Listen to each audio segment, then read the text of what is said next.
There's a specific Stoic mindset that makes you dangerous to deal with, not because you're aggressive, but because you're unbreakable.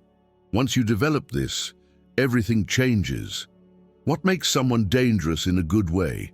It's not physical strength or aggression. It's being someone who can't be broken, manipulated, or controlled. Someone who stays calm when others panic. Someone who thinks clearly when everyone else is emotional. Someone who can't be threatened because they've already accepted the worst. The Stoics developed this exact mindset, and it made them formidable, not because they were cruel or violent, but because they were mentally unshakable. And once you understand this mindset, you become dangerous too, in the best possible way. Before we break this down, if you want to become someone people can't manipulate or break, drop a comment. Hit that like button if you're ready to develop real mental strength, and subscribe because this mindset will change how people see you and how you see yourself. So what is this dangerous mindset? It's simple but brutal. You accept the worst possible outcomes before they happen. Death, loss, failure, rejection, pain. You confront these possibilities mentally and make peace with them, not in a depressing way, but in a liberating way. Because once you've accepted the worst, nothing can threaten you anymore. Nothing can be used as leverage against you. Marcus Aurelius practiced this constantly. He'd remind himself that he could lose his position, his wealth, his health, his life. He'd imagine these losses in detail, not to torture himself, but to remove their power over him. When you've already mentally experienced losing everything, threats become meaningless. Someone threatens to take something from you. You've already accepted that possibility. You're prepared. You're not afraid. This is what makes the mindset dangerous. Most people can be controlled through fear of loss, fear of losing their job, fear of rejection, fear of failure, fear of what others think, fear of discomfort, fear of death. But when you've confronted these fears and accepted them, when you've made peace with the worst outcomes, you become uncontrollable. There's nothing to threaten you with because you've already accepted everything that could be threatened. Let me show you exactly how this mindset makes you dangerous. First, you become fearless in pursuing what matters. Most people don't chase their real goals because they're afraid of failure or judgment. They play it safe. They take the comfortable path. They compromise their dreams to avoid risk. But when you've accepted failure as a possibility and made peace with it, you're free to try anything. Seneca wrote about how we should act as if we've already lost everything, because then we're free to act boldly. If you've mentally prepared for rejection, you can ask for anything. If you've accepted failure, you can attempt anything. If you've made peace with judgment, you can be yourself fully. The fear that paralyzes most people has no hold on you because you've already confronted and accepted what they're afraid of. This makes you dangerous because you're willing to take risks others won't. You'll have the difficult conversation. You'll make the bold move. You'll pursue the ambitious goal, not because you're reckless, but because you're not controlled by fear of the downside. You've accepted the downside might happen, so you're free to go for the upside without hesitation. Second way this mindset makes you dangerous is in negotiations and conflicts. When someone knows you're afraid of a specific outcome, they use that against you. They threaten that outcome to control your behavior. But when you're not afraid of any outcome, you can't be manipulated. You negotiate from pure strength because you're genuinely willing to walk away. Epictetus taught that you should be willing to lose anything to maintain your principles, your job, your relationships, your reputation, your comfort. When you're truly willing to lose these things rather than compromise yourself, you have all the power. The other person can threaten, pressure, manipulate, but none of it works because you're not desperate to hold on to anything. This doesn't mean you don't value things. It means you're not enslaved by them. You value your job, but you'd quit if it required you to compromise your integrity. You value relationships, but you'd walk away from ones that harm you. You value others' opinions, but you're not controlled by them. This willingness to lose makes you formidable in any situation involving power dynamics. Third aspect of this dangerous mindset is emotional control. When you've accepted worst-case scenarios, daily inconveniences and setbacks don't shake you. Someone is rude, that's nothing compared to the hardships you've mentally prepared for. Something goes wrong, that's minor compared to the losses you've accepted.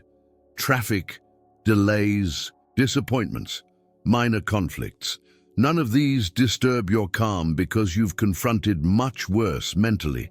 Marcus Aurelius dealt with wars, plagues, and betrayals with remarkable composure. Not because these things didn't affect him, but because he'd already mentally prepared for them. He'd already imagined losing battles, losing people, losing everything. So when difficulties came, he was ready. His emotional stability in chaos made him dangerous because he could think clearly and act effectively while everyone else was panicking. When you develop this mindset, you become the calm person in every storm.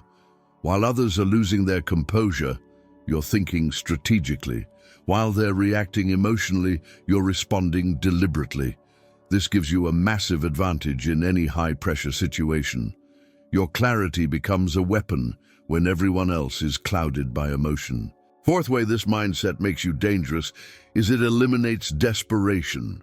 Desperate people make bad decisions. They compromise their values. They accept terrible deals. They tolerate abuse. They cling to things that harm them, all because they're afraid of the alternative.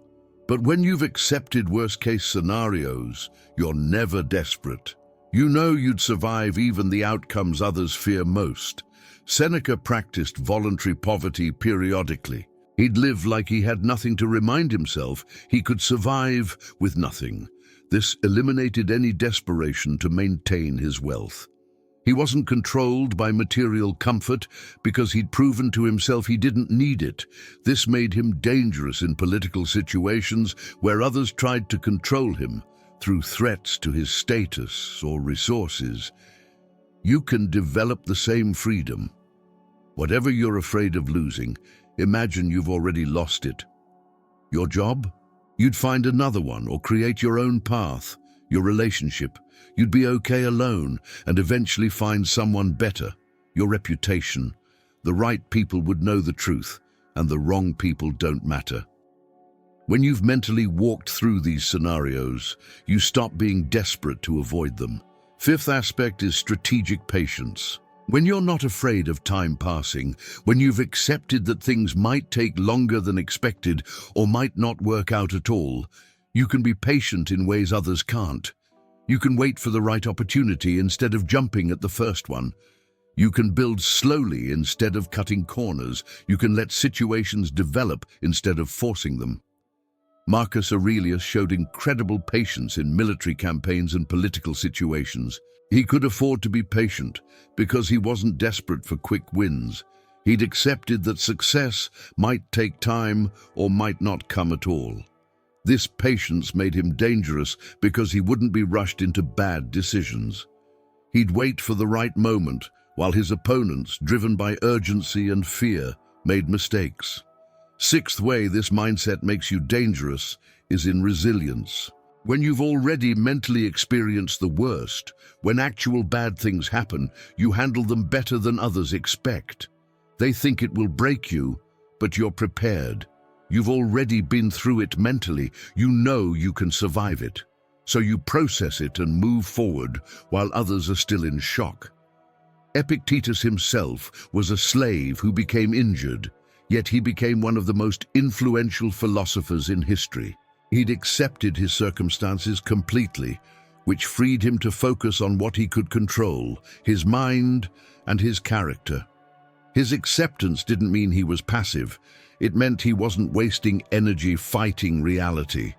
He used that energy to build something that outlasted the very empire that enslaved him. Here's what makes this mindset truly dangerous. When you've accepted death, loss, and failure, you become fully alive. You're not holding back. You're not playing it safe. You're not controlled by fear. You can pursue what matters with complete commitment because you're not paralyzed by what might go wrong. You've already accepted what might go wrong, so you're free to focus on what might go right. Marcus Aurelius wrote that death smiles at us and all we can do is smile back. He'd completely accepted his mortality, which meant he could live fully without the fear of death controlling his choices. This acceptance didn't make him reckless. It made him present. It made him authentic. It made him dangerous because he wasn't controlled by the ultimate fear that controls most people. This is the mindset you need to develop, not because you want to be threatening to others, but because you want to be unbreakable yourself. When you've confronted your deepest fears and accepted them, when you've made peace with worst-case scenarios, when you're genuinely prepared to lose everything rather than compromise yourself, you become dangerous in the best way possible. Dangerous to manipulators who can't control you. Dangerous to competitors who can't break you. Dangerous to anyone who underestimates your resolve because they don't understand you have nothing to lose and everything to gain. Start developing this mindset today. Pick your biggest fear and sit with it. Really imagine it happening. Lose your job, face rejection, experience failure, confront death. Walk through the scenario in detail. What would you actually do? How would you actually handle it? Most of the time, you'll realize you'd survive, you'd figure it out, you'd be okay eventually. Do this regularly with different fears. The Stoics called this negative visualization, and they practiced it daily. Not to be pessimistic, but to be prepared. Not to attract bad outcomes, but to remove their power to control you through fear. Each time you confront a fear and accept it as a possibility, you take away its power over you. Practice being willing to walk away from anything that requires you to compromise your principles, your job, your relationships, your comfort, your reputation. Not because you want to lose these things, but because you need to know you're willing to if they come at too high a cost. This willingness is what creates your power. The Stoics weren't cold or unfeeling. They loved deeply, worked hard, and valued many things, but they held everything loosely. They appreciated what they had without being enslaved by fear of losing it. This allowed them to be fully engaged without being desperately attached. This is the balance you're aiming for. When you develop this mindset, people will notice. You'll carry yourself differently. You'll negotiate differently. You'll make decisions differently. You won't be desperate or easily shaken. You won't be controlled by threats or fears. You'll be someone who can't be broken because you've already accepted everything that could break weaker people. That's what makes you dangerous. Not your aggression, but your unshakable nature. Not your threats, but your fearlessness. Not your power over others, but your complete power over yourself.